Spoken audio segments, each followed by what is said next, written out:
আজকের মেনু হচ্ছে ওল ভাজা। প্রথমে ওলটাকে ছাড়িয়ে নিয়েছি, তারপরে ওলটাকে ডুমো ডুমো করে কেটে নেব।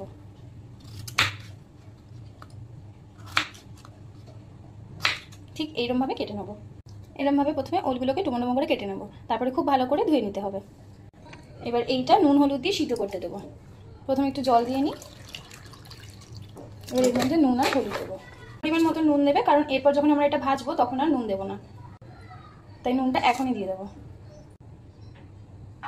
হলুদ দিয়ে দিলাম।